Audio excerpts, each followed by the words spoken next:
नमस्कार. हॅलो उमरगा या लोकप्रिय टॉक शोमध्ये आपणा सर्वांचं मनपूर्वक स्वागत. येत्या 26 जानेवारीला 77वा भारतीय प्रजासत्ताक दिन. या प्रजासत्ताक दिनाच्या सर्वांना हार्दिक अशा शुभेच्छा.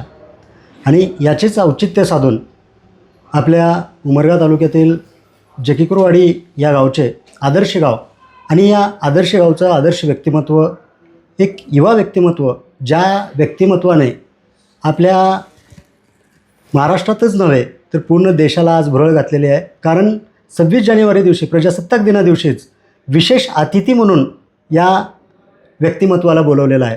तर आपण यांच्याशी संवाद साधूया. नमस्कार. अमरजी, आपला परिचय. नमस्कार. माझं पूर्ण नाव अमर भगवान सूर्यवंशी. माझं शिक्षण MA-BEd या ठिकाणी झालेलं आहे. प्राथमिक शिक्षण जिल्हा परिषद प्राथमिक शाळेमध्ये झालेलं आहे. माध्यमिक शिक्षण भारत विद्यालय उमरगा व महाविद्यालयीन शिक्षण छत्रपती शिवाजी महाविद्यालय उमरगा या ठिकाणी झालेलं आहे. माझे वडील शेतकरी कुटुंबातीलच आहेत आणि व्यवसाय करत करत या क्षेत्राकडे मी या ठिकाणी वळलेलो आहे.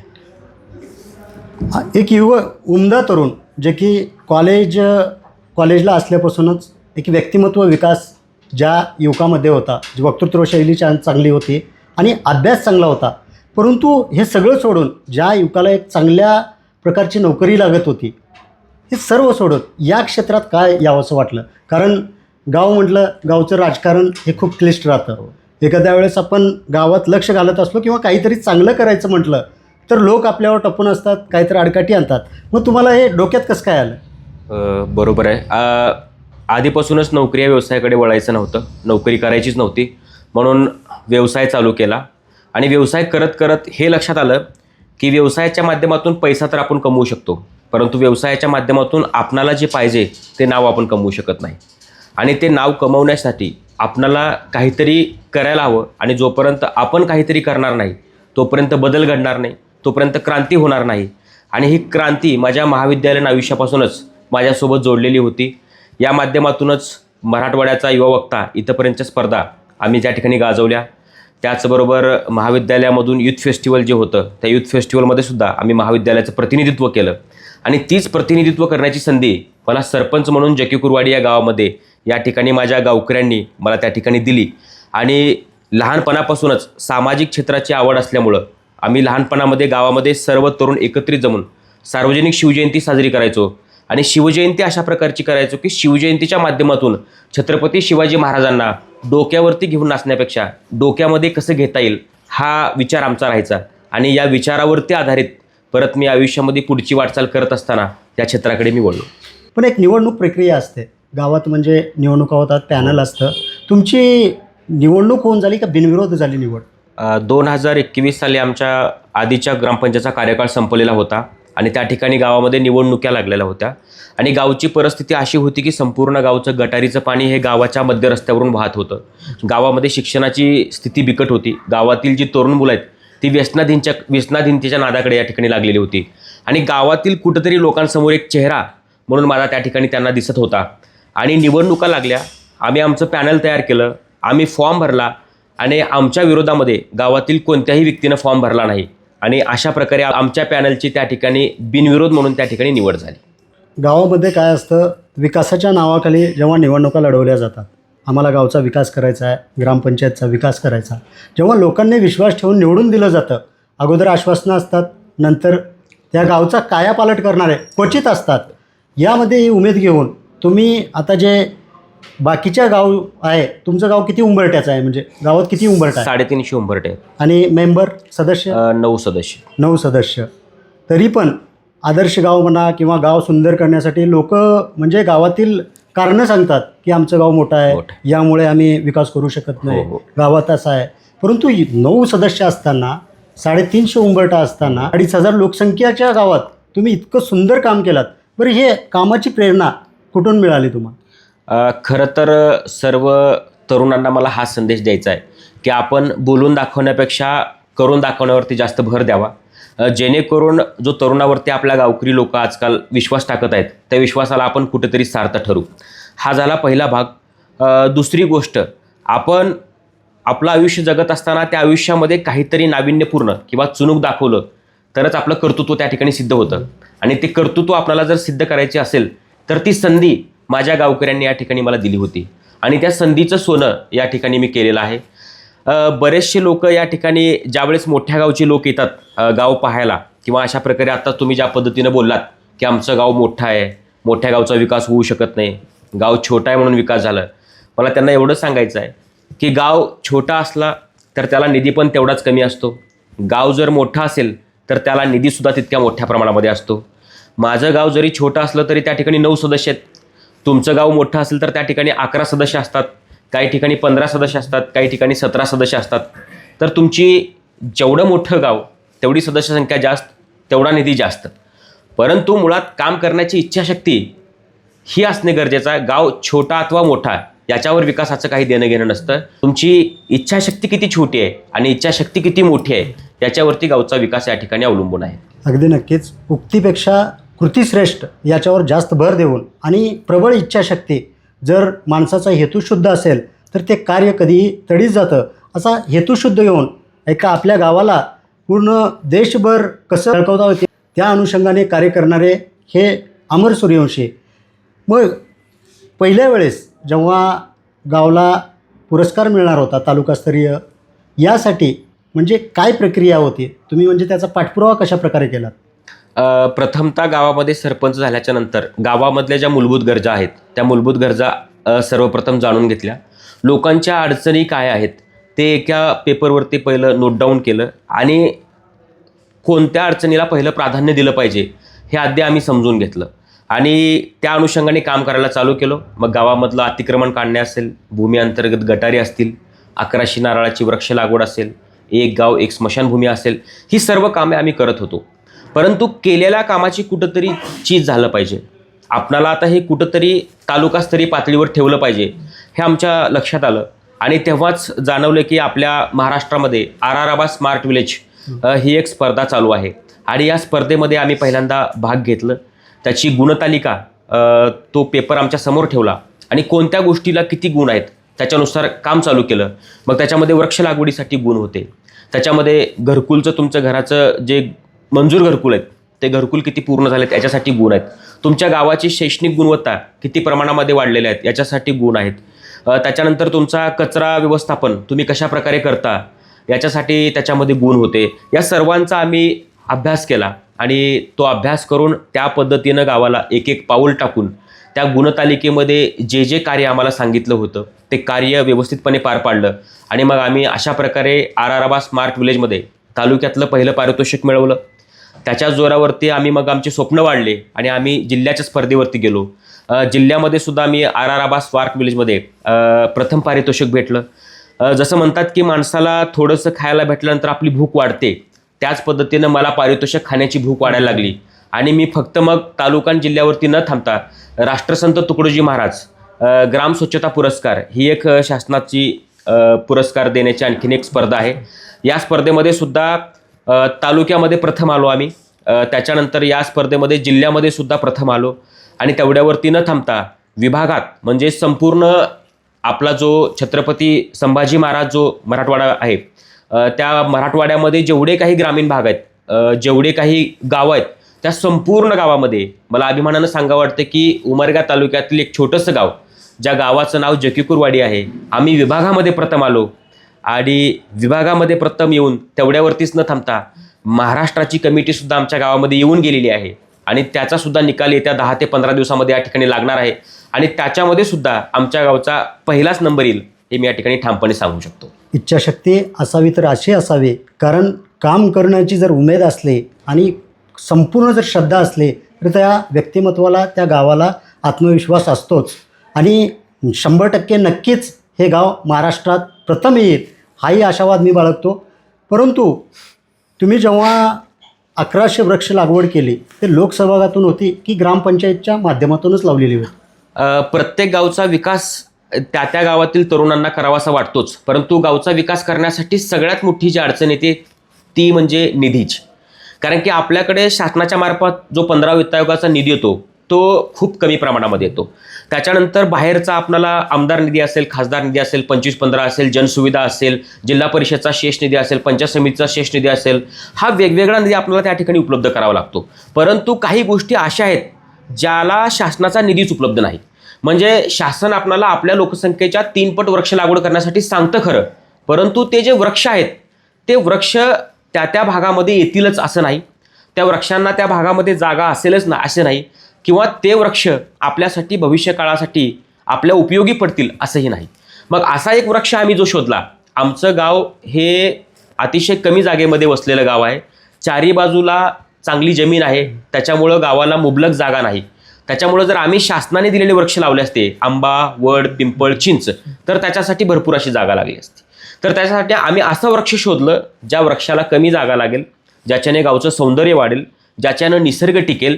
आणि याच्याही पलीकडे जाऊन आम्ही हा विचार केला की जो वृक्ष येणाऱ्या 3 वर्षामध्ये माझ्या गावासाठी 20 ते 25 लाख रुपयाचं उत्पन्न देईल.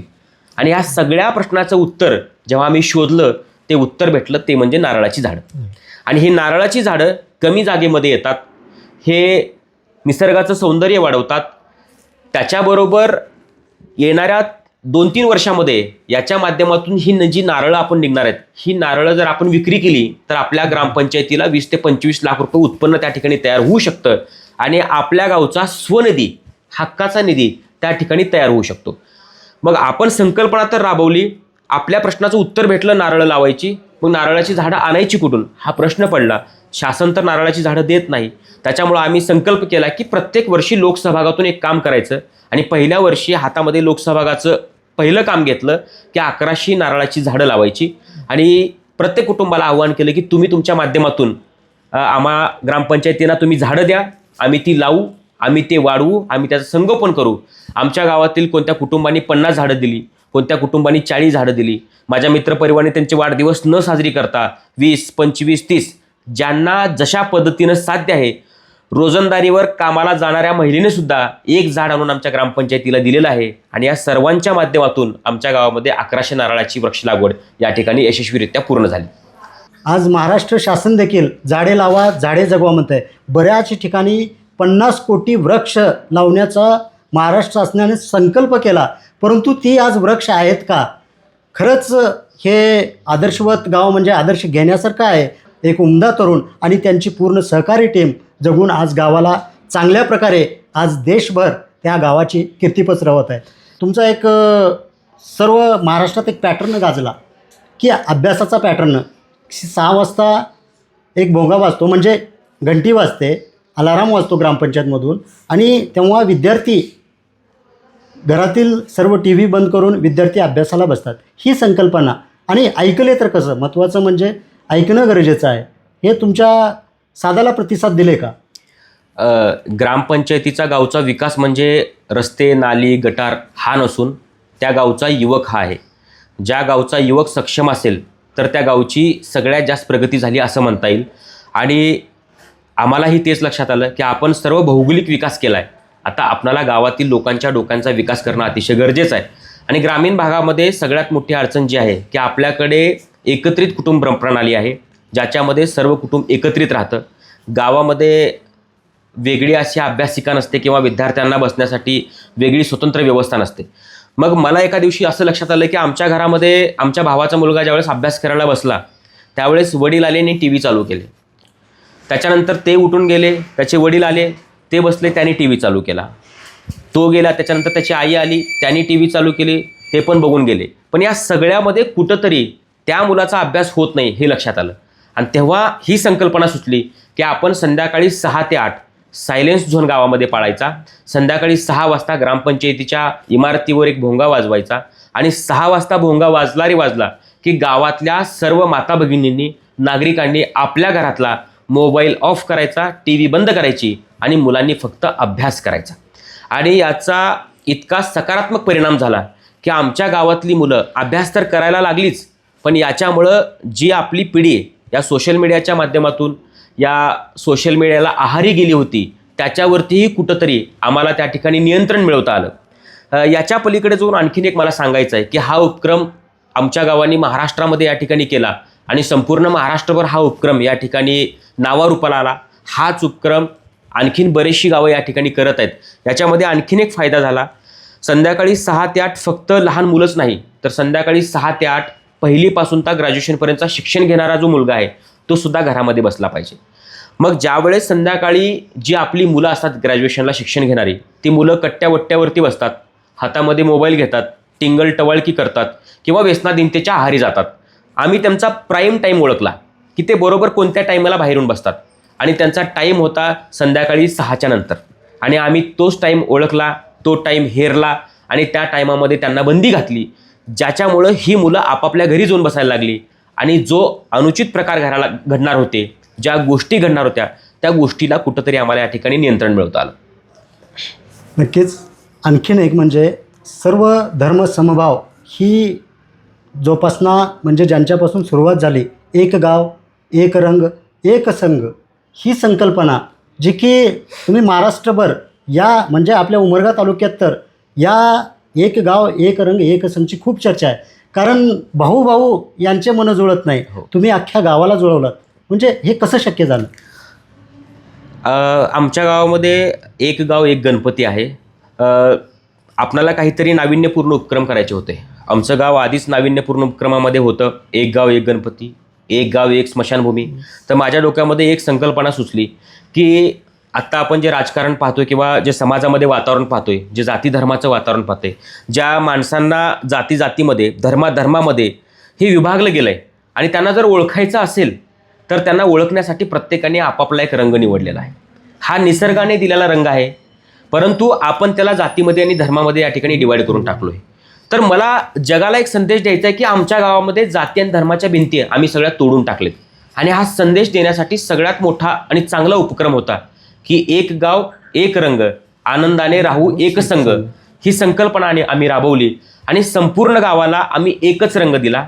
याच्यामध्ये कोणत्याही जातीचा व्यक्ती असेल, कोणत्याही धर्माचा व्यक्ती असेल, कोणत्याही पंथाचा व्यक्ती असेल, कोणत्याही गटाचा व्यक्ती असेल, कुणीही याला विरोध केला नाही आणि संपूर्ण गावाला आम्ही एका रंगामध्ये या ठिकाणी न्हावून घेतलं आणि या जगाला संदेश दिला की आमच्या गावामध्ये जातीपातीचं राजकारण या ठिकाणी चलत नाही. आम्ही सर्व या गावामध्ये जगणारी जे नागरिक आहोत ते सर्व मानव जातीचे आहेत. हा संदेश मला त्या ठिकाणी द्यायचा होता आणि हा संदेश मी या ठिकाणी दिलेला आहे. आणि तालुक्यामध्येच नाही तर महाराष्ट्रामधलं पहिलं गाव आहे ज्या गावाने संपूर्ण गावाला ग्रामपंचायतीच्या माध्यमातून मोफत रंग करून दिलेला आहे. म्हणजे हे म्हणजे पंचायत राज समिती महाराष्ट्र राज्याच्या वेबसाईटवर देखील ही गावाची म्हणजे एक गाव एक रंग राहू आनंदाने एक संघ ही जाहिरात देखील तुमची पडलेली आहे. याबद्दल सर्वांनाच या गोष्टीचा अभिमान आहे. आणि जाता जाता एकच विचारतो की तुम्ही युवकांना काय संदेश द्या?